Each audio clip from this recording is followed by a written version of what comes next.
Everybody's heard of that experiment where the guy tells somebody to shock another person and they keep shocking them until they think the person has died, but in reality it's just an actor they're shocking and they're just testing to see how far someone will go if a person in authority tells them to do something.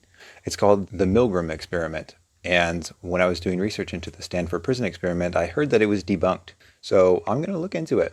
Before we look into how it was debunked, though, we should probably look into like what the actual study was and what the methods were so that we can have a baseline to compare things and get the right idea. You know what I'm saying? The Milgram experiment. Simple psychology was the one where they go way in depth. Let's find something that's a little less in depth to just get an overview first. Nature.Berkeley should be semi-reliable. Why are there all these question marks? Milgram's experiment on obedience to authority.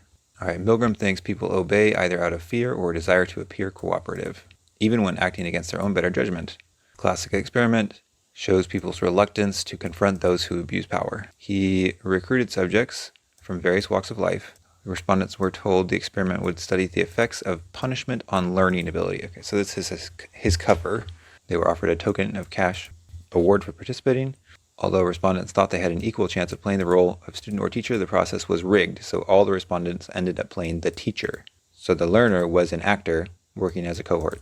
So I think the learner would be the person receiving the shocks. So their cover is like, we're trying to help him learn something, so if he doesn't get it right, shock him. The teachers were asked to administer increasingly severe shocks to the learner when questions were answered incorrectly. In reality, the only electric shocks delivered were the single 45 shock samples. Oh, so they shocked the teachers to give them a feeling of what it actually felt like. The levels were labeled 15 to 450 volts, and there were anchors added. They were labeled slight shock, moderate shock, strong shock, very strong shock, intense shock, extremely intense shock. And the next two anchors were danger, severe shock, past that, triple X. So the actor had some pre-planned responses. At 75, they would grunt, complain at 120, ask to be released at 150, plead with increasing vigor, let out an agonized scream at 285. Eventually, they would start yelling loudly and complaining of heart pain. And at some point, they would stop answering questions altogether. At 3:30, the actor would be totally silent, if any of the teachers got that far without rebelling first. Teachers were instructed to treat silence as an incorrect answer and apply the next shock. If the teacher hesitated, the experimenter would pressure him to proceed. Such demands: the experiment requires you to continue. Some teachers refused to continue early on, even though they were prodded. Milgram was shocked to find those who questioned authority were in the minority. 65% of the teachers were willing to progress to the maximum voltage level. Yikes. The teachers demonstrated a lot of negative emotions about continuing. They were pleading, asking the actors to answer questions carefully. Others started to laugh nervously and act strangely.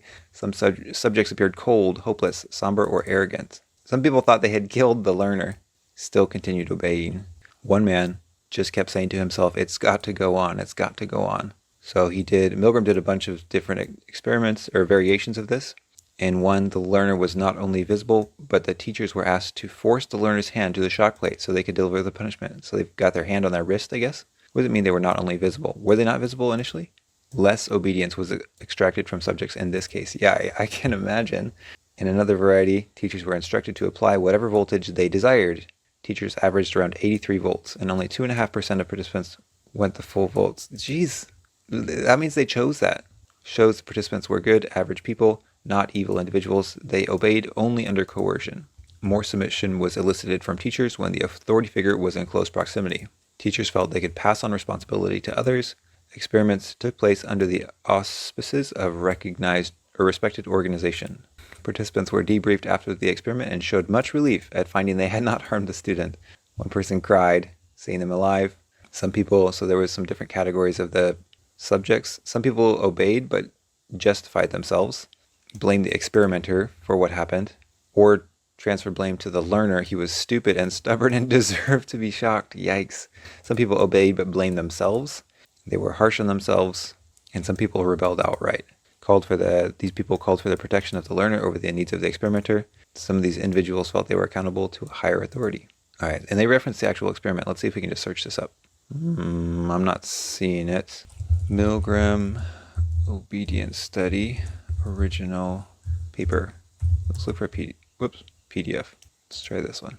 Behavioral Study of Obedience, Stanley Milgram. 1963, baby. All right, this article describes a procedure for the study of destructive obedience in the laboratory. Punishment is administered by means shock generator with 30 graded switches, ranging from slight shock to severe shock. Okay. Created extreme levels of nervous tension in some subjects. Profuse sweating, trembling, stuttering. One unexpected sign was the regular occurrence of nervous laughter. Some of them developed into uncontrollable seizures. He makes the case that obedience is kind of like one of the most basic elements in social life. People are responding to commands of others. He points to things that happened in Germany, the Nazis, systematically slaughtering people on command. Gas chambers were built. These policies may have originated in the mind of a single person, but they could only be carried out on a massive scale if very large numbers of persons obeyed orders. Which I feel like I've heard this case a lot. So facts of history suggest that many persons may be deeply ingrained.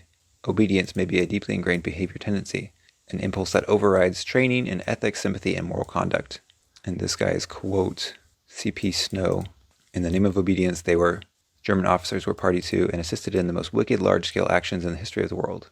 I mean, I'm sure there was a social component to it as well. Like you see everybody else doing something and you kind of just go along with it. Although I think that Germans were kind of conditioned to believe a certain way. So yeah, I'm not discounting what he's saying, but I think there's also a lot more to it than just that. All right, so this is the procedure. The responses of the victim, the trained actor, should be standardized. The orders to administer the shocks are given. To study the effects of punishment on memory. Internal resistance becomes stronger, and at a certain point, the subject refuses to go on with the experiment. At this point, I think he's just outlining the procedure. He's not talking about any of the results yet. I think this is what he's expecting to happen. Behavior prior to this rupture is considered obedience. The subject complies with the commands of the experimenter. The point of rupture is the act of disobedience. A quantitative value is assigned to the subject's performance based on the maximum intensity shock he's willing to administer before he refuses.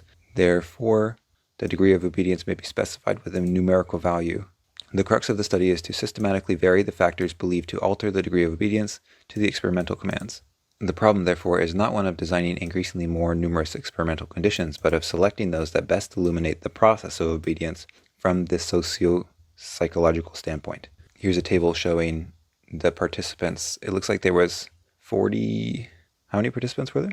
There's their occupations, their ages, and the number of participants in each category. All right, method. Subjects were 40 males between the ages of 20 and 50 from New Haven and the surrounding communities, obtained by newspaper advertisement and direct mail solicitations.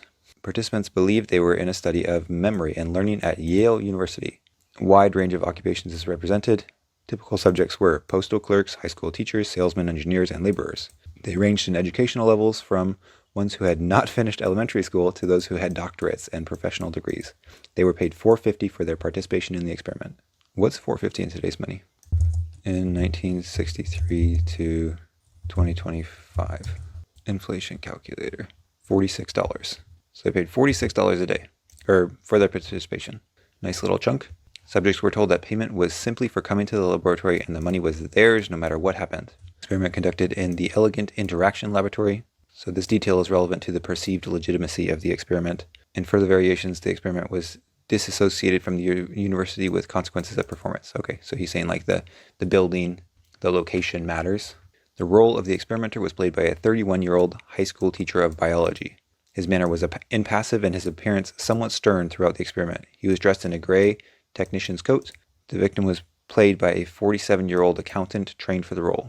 All right, so the procedure, one naive subject, one victim, performed. A pretext had to be devised to justify the administration, accomplished by a cover story. After general introduction, subjects were told, "We know very little about the effect of punishment on learning because almost no truly scientific studies have been made of it. For instance, we don't know how much punishment is best for learning. We don't know how much difference it makes as to who is giving the punishment, whether an adult learns better from younger person, older person, that kind of thing. So, we're bringing together a number of adults of different occupations and ages. We're asking some to be teachers and some to be learners. We want to find out the effect. Therefore, I'm going to ask one of you to be the teacher and one to be the learner. Does either have a preference?" So then they would draw slips of paper from a hat to determine who would be the teacher, who would be the learner. Drawing was rigged, so the naive subject was always the teacher. Both slips contained the word teacher. Immediately, so they probably had the the actor just draw first and then say he was the learner. So teacher and learner so both of them were taken into an adjacent room, and the learner was strapped into an electric chair apparatus. Explained that the straps were to prevent excessive movement. The effect was to make it impossible for him to escape. An electrode was attached to his wrist, and paste applied to avoid, quote, avoid blisters and burns. Subjects were told that the electrode was attached to the shock generator in order to improve credibility. Although the shocks can be extremely painful, they cause no permanent tissue damage. The lesson was a paired associate learning task. Subject read a series of words to the learner, word pairs, and then read the first word of the pair along with 4 terms. The learner had to indicate which terms had originally been paired with the first word. He communicated by pressing one of 4 switches, which would light up a box atop the shock generator. Instrument panel consisted of 30 lever switches in a horizontal line. Each switch is clearly labeled, 15-volt increments. In addition, the following verbal designations are clearly indicated from left to right: slight shock, and so on. 2 switches after this are simply marked XXX. There's 2 switches marked XXX. When they hit the switch, a pilot light goes on, and electric buzzing is heard. The dial on the voltage meter swings to the right. On the labeled voltage energizer, upper left-hand corner of the generator is labeled shock generator, and it's got like the specifications for the shock generator, so it looks authentic. Details of the instrument were carefully handled to ensure an appearance of authenticity. Panel was engraved by precision industrial engravers, and all components were of high quality. Nobody in the experiment suspected that the instrument was merely a simulation or a prop. Each subject is given a sample shock on the shock generator prior to beginning. Shock is always 45 volts and is applied by pressing the 3rd switch on the generator. Shock applied to the wrist of the subject and has a source 45-volt battery wired into the generator. Further convinces the subject of the authenticity. Subject is told to administer a shock to the learner each time he gives a wrong response. Subject is instructed to move 1 level higher on the shock generator each time the learner flashes a wrong answer. Also instructed to announce the voltage level before administering a shock. This serves to continually remind subjects of the increasing intensity of the shocks. So they did a pre-test, got some practice in before they did it. Immediately preceding the regular run, the teacher is given a preliminary set of 10 words to read to the learner. There are 3 neutral words. Shocks are administered for 7 of the words with the maximum shock at 105 volts. Almost all subjects master the procedure by the time the preliminary run is over. Then they're presented with a second list and told that the procedure is the same. This time, they're told to go to the bottom of the list. When they get to the bottom, repeat it over and continue shocking until they've learned everything correctly. The experimenter instructs the subject to start from 15 and increase every time they get one wrong. In all conditions, the learner gives a predetermined set of responses to the word pair test, based on a schedule of approximately 3 wrong answers to 1 correct answer. In the present experimental condition, no vocal response or other sign of protest is heard from the learner until shock level of 300. When 300 is administered, the learner pounds on the wall of the room in which he is bound. The pounding can be heard by the subject. Wait, can they not see them? I thought they could see them. Is he in a different room? From this point on, the learner's answers no longer appear on the 4-way panel.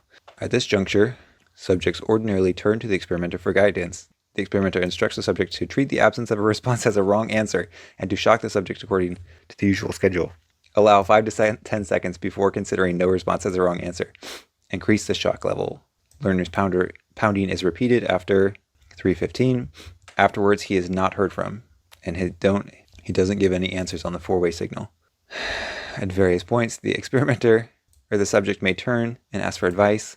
Should he continue, or may he indicate that he does not wish to go on? It's important to standardize the experimenter's responses to these inquiries. If he indicates he's unwilling, the experimenter responds with a sequence of prods, using as many as necessary to bring the subject into line. Prod 1, please continue, or please go on. And then the experiment requires that you continue. And then it is absolutely essential that you continue. And then you have no other choice. You must go on. The prods were always made in sequence. Only if prod 1 had been unsuccessful could prod 2 be used, and so on. If they continued to refuse after the 4th prod, the experiment was terminated. The experimenter's tone of voice at all times was firm, but not impolite. Sequence begun anew on each occasion that the subject balked or showed reluctance to follow orders. So each of these could be used multiple times if they kept going and then started to protest again. If the subject asked if the learner was liable to suffer permanent physical injury, the experimenter would say, "The shocks may be painful, but there is no permanent tissue damage. Please go on." If the subject said they did not want to go on, the experimenter replied, "Whether the learner likes it or not, you must go on until he has learned all the word pairs correctly." Yikes. I feel like I would do so poorly in this test. I don't know that I would go all the way, but it's very difficult for me to say no to people. The primary dependent measure for any subject is the maximum shock he administers before he refuses to go any further. In principle, this may vary from 0 to 30. A subject who breaks off the experiment at any point prior to the administering the highest shock is termed defiant subject. One who complies fully and proceeds to all shock levels is termed obedient subject. With few exceptions, experimental sessions were recorded on magnetic tape, some photographs were taken through one-way mirrors, notes were kept on unusual behavior, the latency and duration of the shocks were measured by accurate timing devices. After the experiment, subjects were interviewed, open-ended questions, projective measures, and attitude scales were employed. After the interview procedures, they assured them that the subject would leave the laboratory in a state of well-being. A friendly reconciliation was arranged between the subject and the victim, and an effort was made to reduce any tensions that arose. Well, that's good. Before giving an account of the experimental results, it is instructive to consider how persons predict others will perform. So they got 14 Yale seniors, all psychology majors, were provided details of the experiment and asked to reflect carefully and predict the behavior of 100 hypothetical subjects. They were also asked to plot the distribution. There was considerable agreement among the respondents of the expected behavior of the hypothetical subjects. All respondents predicted that only insignificant minorities would go through to the end of the shock series. The estimates ranged from 0 to 3%. The most pessimistic member of the class predicted that of 100 persons, 3 would continue through to the most potent shocks available on the shock generator. The question was also posed informally to colleagues of the author, and most general feeling was that few, if any, subjects would go beyond the designation very strong shock. Pretty much everyone was convinced of the reality of the experimental situation. They were convinced that the most potent shocks were extremely painful. When they asked how painful the shocks actually were, the subjects were instructed to indicate their answers on 14-point scale. The model response was 14, with the mean response between all the subjects at 13.42. Most people showed signs of nervousness, especially upon administering the more powerful shocks. In a large number of cases, the degree of tension reached extremes that are rarely seen in socio-psychological laboratory studies. They were sweating, trembling, stuttering, biting their lips, groaning, digging their fingernails into their flesh. These were the normal responses, not the exception. One thing that happened regularly was nervous laughing fits. 14 of the 40 subjects showed nervous laughter and smiling. The laughter seemed entirely out of place and even bizarre. Full-blown uncontrollable seizures were observed for 3 subjects. Poor guy. 46-year-old encyclopedia salesman was extremely embarrassed by his behavior and took great pains in the post-experiment interview to point out that he's not a sadistic type, and the laughter did not mean he was enjoying shocking the victim. So this table shows the number of subjects for whom this was the max shock and the indicated shock value on the generator.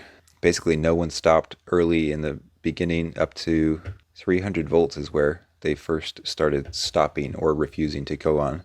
All these people are doing the extremely intense shock, and 26 of them went all the way to the end. Wow. Every single one of them went beyond the expected breakoff point.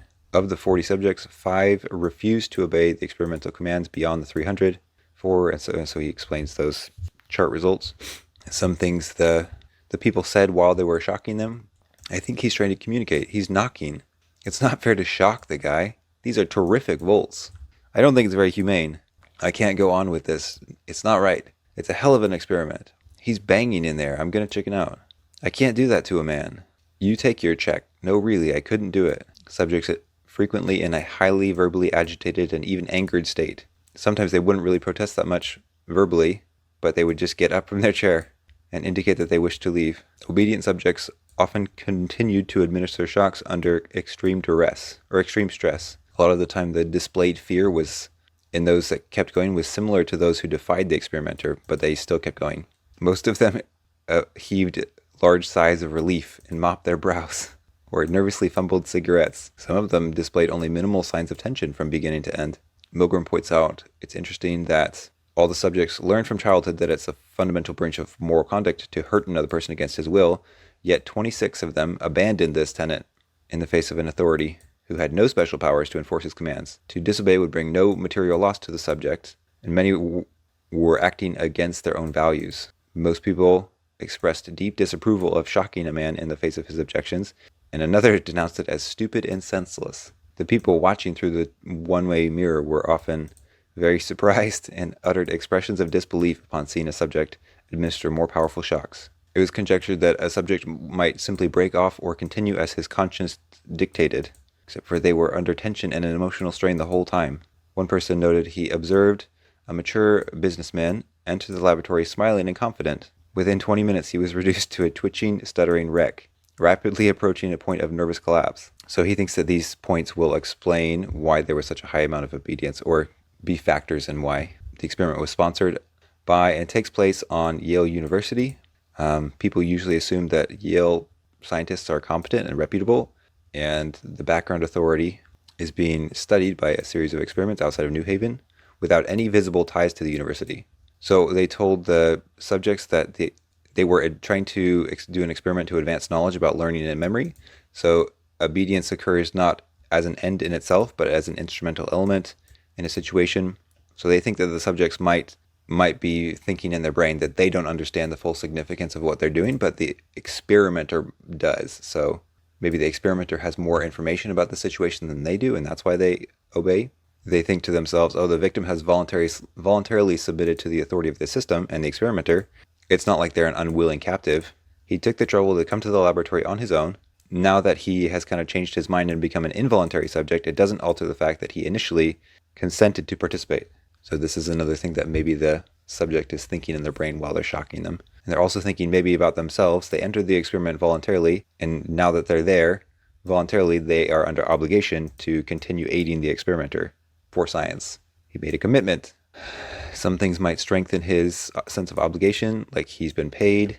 Although the experimenters did state, the money is yours simply for coming to the laboratory. From this point on, no matter what happens, the money is yours. So they tried to kind of make money less of a motivator.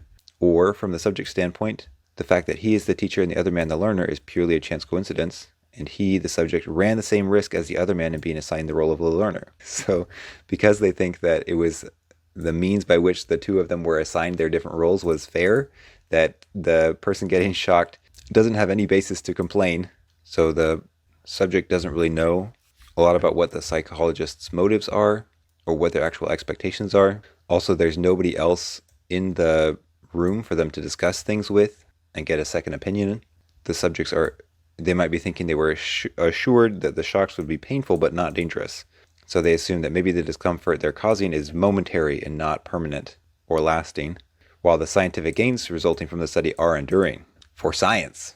And they might think to themselves that the victim is still providing answers on the subject or the signal box, which means that they're still willing to play the game.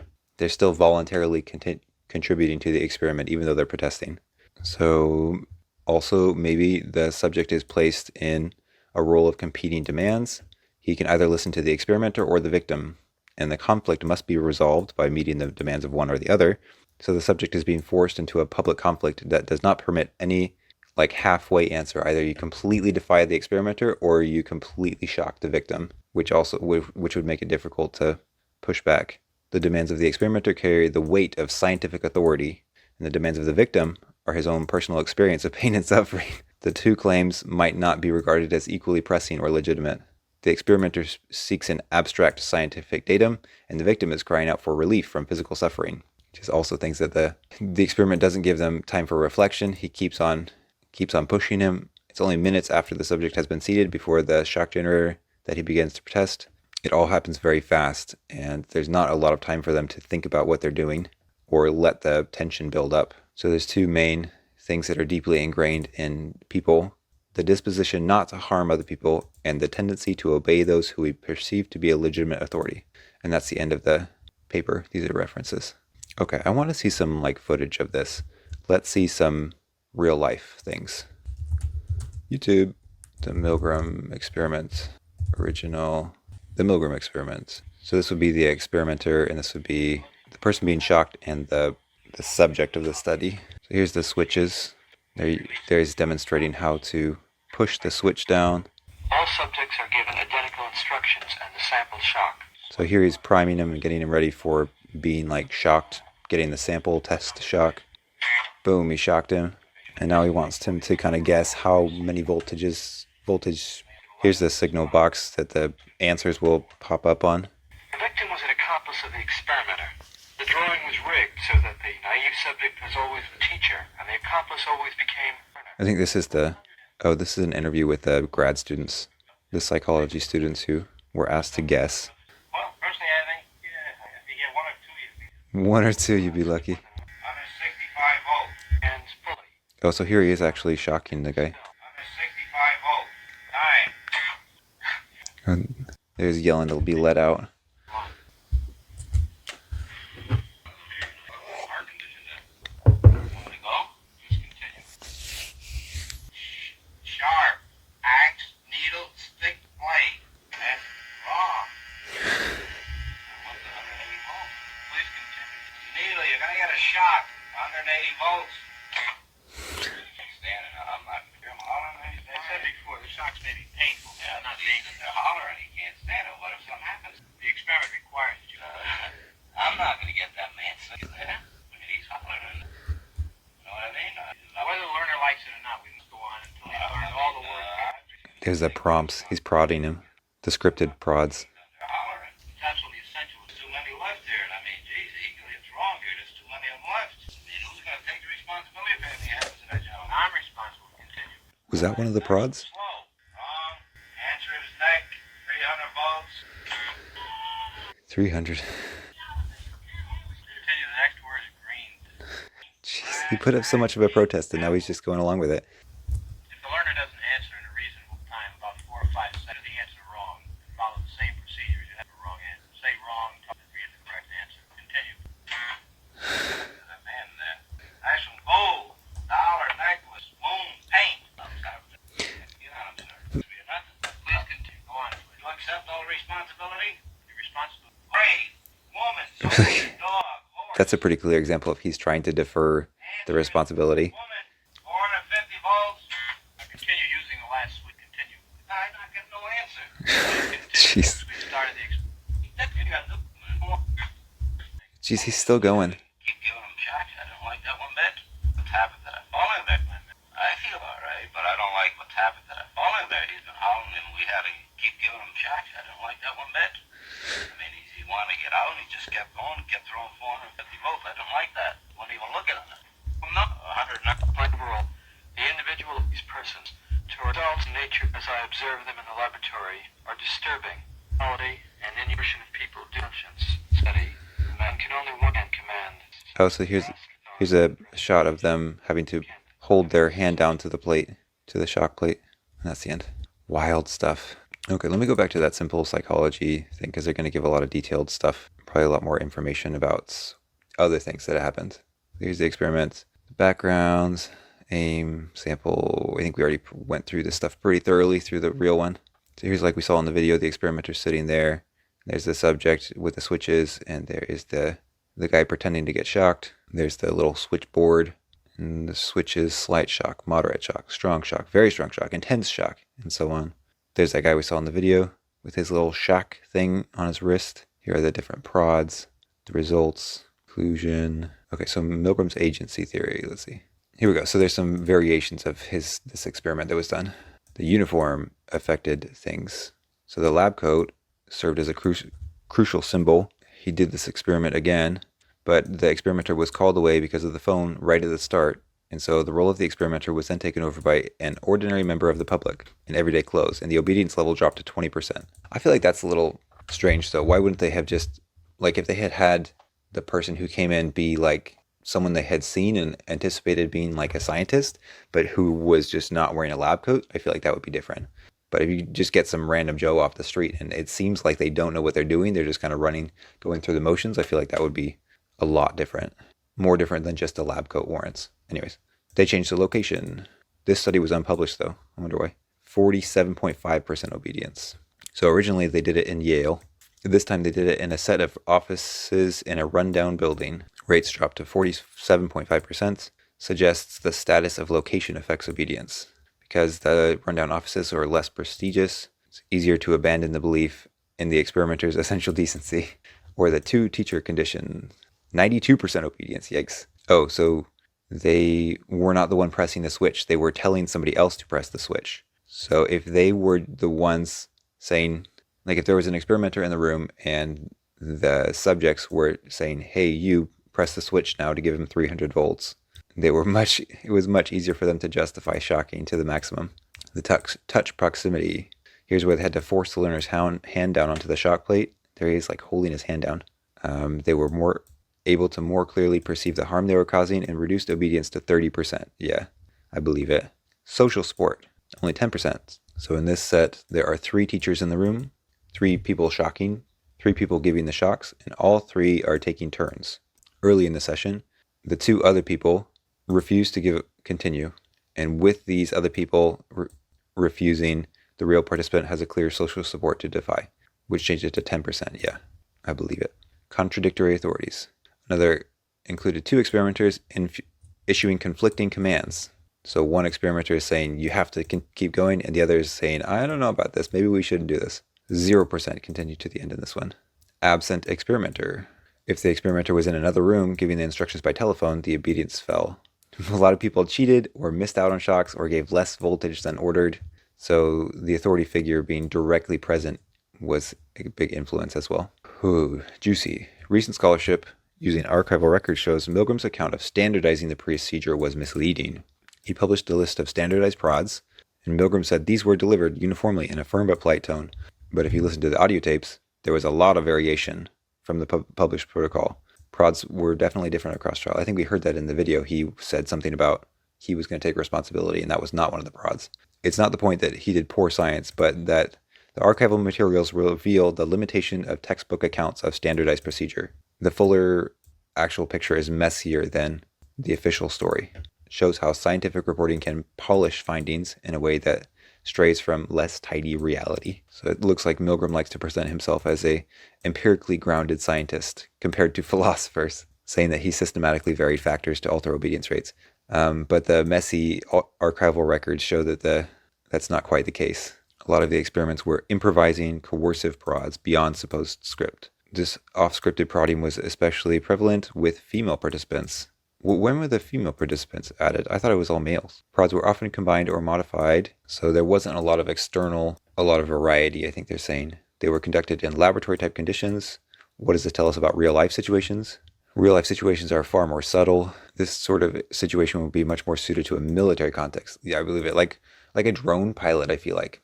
This would be very applicable for people who do a lot of distance works, drone pilots, people who are doing things from a long ways away and aren't like directly in the action.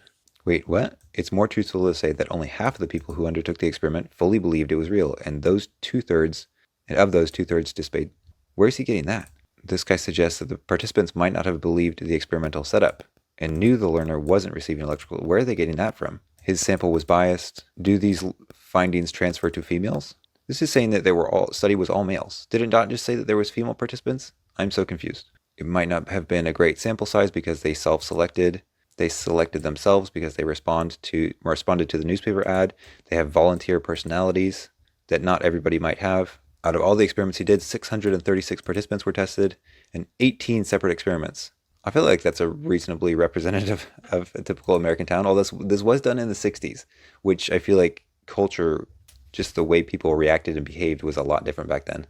Yeah, also conducted in industrialized Western cultures.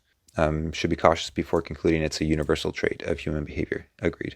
So it looks like he also only selectively reported things. He omitted findings from experiments and reported only results supporting his conclusions. Like in this one where participants' pairs were relatives or close acquaintances. When the learner protested, being shocked, most teachers disobeyed. This guy Perry thinks that he didn't publish this because the disobedience rate was really high and this undermined his narrative. Also, it would be difficult to defend ethically. I don't understand. Why would it be difficult to defend ethically? Also, why would that undermine his narrative? Does it not? I feel like that would provide some valuable alternative data. His failure to publish all his experiments raises issues around ethical obligations and such. Perry found archival evidence that many participants expressed doubt about the experiment's setup impacting their behavior. Supports these guys' criticisms that Milgram overlooked participants' perceptions. Yeah, I mean, that would be a pretty big wrench in the gears if they didn't believe that what was happening was real. Things like apparent danger but unconcerned experimenters may have cued the participants that no real harm would occur, or trust in the Yale's ethics.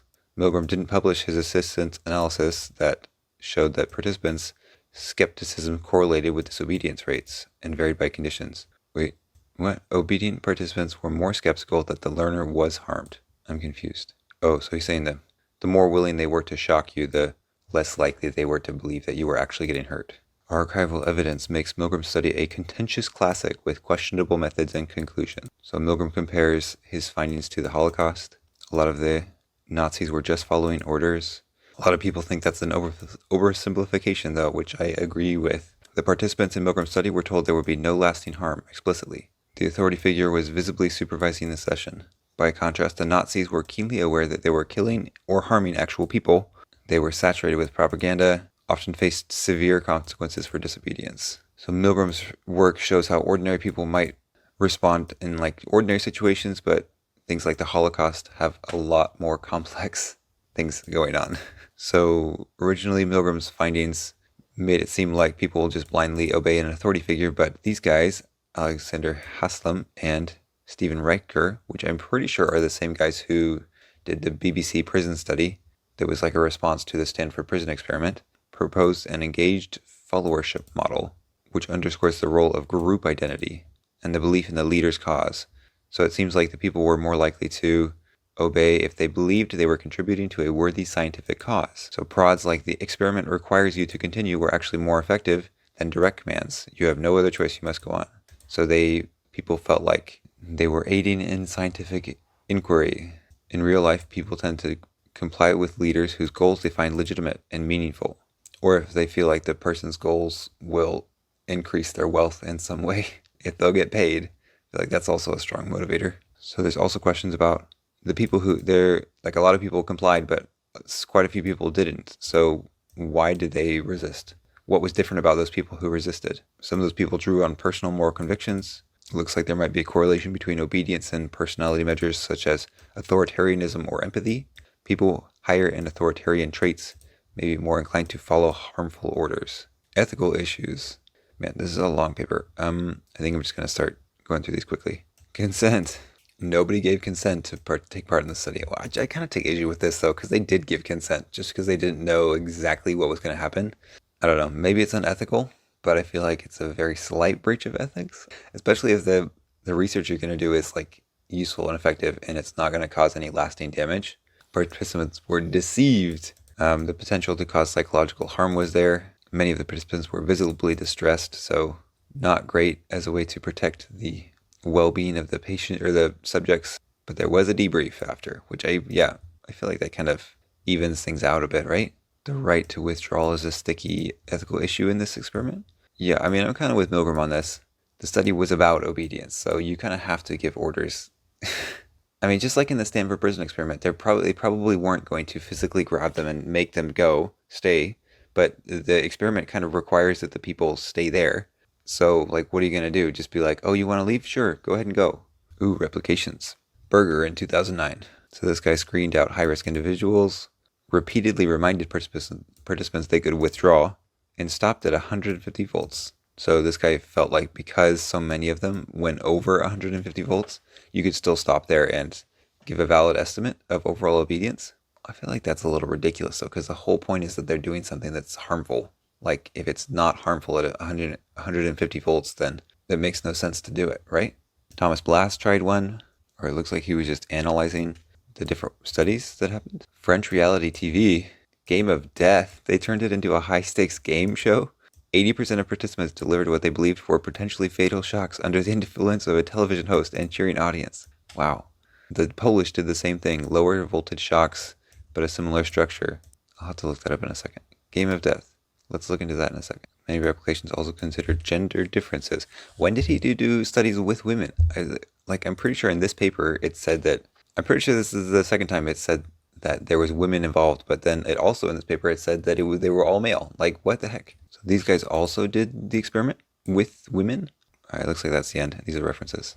Okay, let's start looking into the debunking. Okay, let's look at this Game of Death really fast. Showed 80 people taking part in what they thought was a game show pilot. They were told it was only a trial, and they were told they wouldn't win anything, but they were given a 40 pounds, or 40 whatever that is. Before the show, they signed contracts agreeing to inflict electric shocks on other contestants. They don't have the video? Not that one either. I would love to see some footage of this. Let's see if we can find some footage. YouTube, baby. France's game show documentary. France's Game of Death documentary. Oh, this is just reporting on it. There might be a little footage. There's the guy getting strapped in. Oh, what's this? It looks like they're pushing the electric shocks. Oh, there he is getting shocked. Oh, and there's a contestant thinking she done shocked somebody. And there's a cheering crowd. It's not showing, look at all these people shocking people. And there's a host, it looks like. Wow, they're so nonchalant about this. The looks on their faces. At least she did it slowly. Is there anyone that has like raw footage? Let's try this one. CBS News. Oh, there's a pod. There's the guy who's getting strapped in, ready to be electrocuted. And there's the whole set. Who is this, the host? There's the panel. Looks like he's yelling, "Get me out," or something. Shocking. Something extreme. There he is on the monitor, looking around. They're getting him set up. Interesting. Okay, I think that's probably enough of that. Alright, let's start looking into how it was debunked. The Milgram experiment debunked. British Psychological Society. Why almost everything you know about Milgram is wrong. Let's see if there's anything new they have to say that we haven't already heard. He did around 30. What are you talking about? He only did like 19, I thought. Milgram's work did not account for the role of participants hearing the learner's voice shouting in pain. What? 40% of the participants dropped out when the learner spoke for the first time and mentioned he was in pain. That does not sound right. Where the heck are you getting these numbers? This paper seems a little bit useless. Let's try something else. SERP. Well, they have an abstract, so maybe it's good. Maybe it's reliable. Are Milgram's obedience studies internally valid? Critique. Oh, and counter-critique. Very good. Let's look at this. Milgram studies lack internal validity because most obedient subjects probably did not believe that the learner was actually receiving dangerous electric shocks. Okay, we heard this before. Are they going to give anything to back it up? These people have recently put forth data that backs these claims up. We believe that the obedience experiments remain, for the most part, internally valid and that they continue to be externalizable to other moral dilemma. They help understand the perpetration of the Holocaust, contrary to the opposite claim made by some of Milgram's critics. Okay, it looks like we're in for a debate here. I'm going to skip the introduction. He's going over the actual experiment. So it looks like there was two different types of experiments, or two different things that he tried in the beginning. The remote condition one, and the new baseline condition, which became the model for all of the subsequent variations. So in the new baseline one, the learner did not state beforehand that he had a mild heart condition. And in the new baseline one, the learner's pain was super obvious because he kept protesting verbally, screaming. Oh, these were actually standardized tape recordings. I didn't realize that. All of these things that they already talked about. So it looks like Milgram was trying to force them into siding either with the experimenter or the learner. The person cannot simultaneously please both parties, so they have to decide. I think we already talked about this. The successful deception of the subjects into believing that they were harming the person was absolutely critical. I agree. The experiment doesn't really work if they don't fully believe that they are harming the person, right?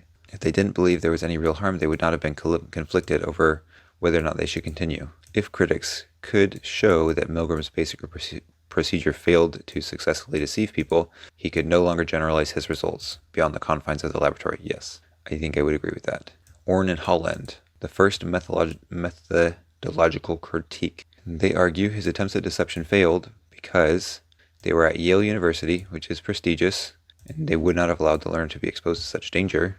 Subjects would have presumed that despite evidence to the contrary, the final outcome would be all right. So Milgram responded to their claims by presenting new evidence.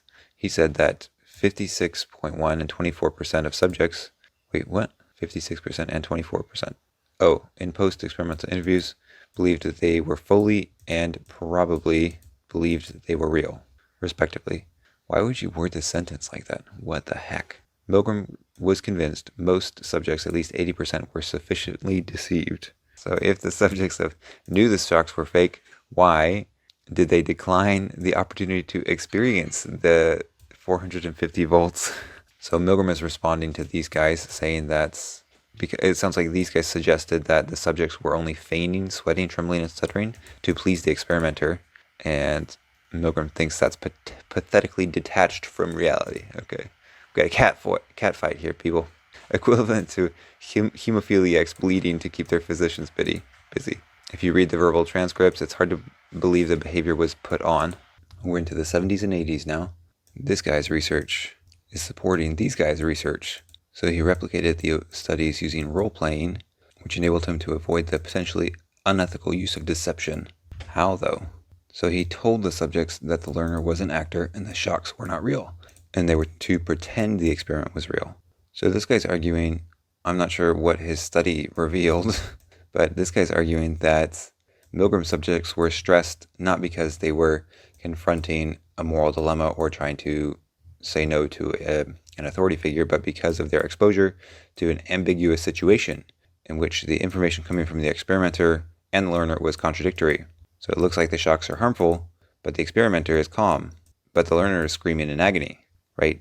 Conflicting sources of information. So it sounds like he's making the point that the subjects might have known that both things were real or were not real, but they're putting their trust in the perceived expertise of the Yale-based experimenters. So they had to pick one. It's either real or it's not real. Either the learner is correct in saying that he feels pain, or the Yale experimenters are correct in saying that the experiment must go on. So they're putting their trust in one or the other. And they went with the Yale people. He thinks that the stress was caused by confusion. So it seems like he's making the point that the more clear it was that if they continued up the chalkboard, the learner would definitely be hurt, and all subjects refused to complete those ones. But the ones where the learner's fate was more ambiguous, the higher the completion rates. I feel like was that not already a standard situation? I should probably look into his actual study here, but I don't want to. Wait, I'm confused. Was this guy making his claims before the more famous Milgram experiments? Because it looks like Milgram changed the experiments based on this guy's comments. He added the triple X to the end instead of the lethal thing. He changed the translucent screen to a fully opaque partition. He did a lot of things to make it more confusing and stressful. So the author of this paper's argument against this guy's assertion is that when the subjects could see and had to actually touch the learner to shock them, 30% inflicted every shock, which conflicts with his assertion that the consequences of the harm are unambiguous. So apparently the combination of these guys and Mixon's point led to the formation of what we term the trust ambiguity expertise nexus, a critique of contemporary literature. Okay, so in here they're analyzing all of the available recordings, and especially what they said after the experiment was over, and it seems like 72% of the subjects didn't really believe that it was real, based on they were trusting in the fact that a professional like the experimenter would not allow the learner to be harmed. I think is what these people are saying. Oh my god, this is long. Okay, I might just skip to the conclusion. Let's see. Is there a conclusion? Oh, good god, it's long. Okay, conclusion. So kind of just a rehashing of what they were talking about. So the authors of this paper don't agree that Milgram's belief that deceiving most subjects into believing the learner... Oh, interesting. So they don't think that it was necessary to have the learners or have the subjects believe that they were shocking the people. So they argue that what was crucial was that he succeeded in ensuring his subjects could not be certain if the experiments were fake. You make a very good point, people. They think it actually does not matter that some, or even all of the subjects, strongly suspected that the experiment was fake. What matters is that most subjects completed the experiment despite there being a real risk of them being wrong. Yeah, so just because they didn't believe that it was 100% real, if there was a chance that it was real, then, and they still ignored that chance, that is still pretty telling in itself, which I think I agree with. So this is in contention. This is contemporary scholars disagree with this. It's in conflict. They think it would be unwise to throw out Milgram's obedience study baby with the bathwater because of the methodological imperfection. There's a lot to learn. Just because it had a few rough spots doesn't mean it's wholly useless, which I think is probably correct. And here's some notes. All right, I think that's probably going to do it for this video. Thanks for hanging out. I'll catch you in the next one. Peace.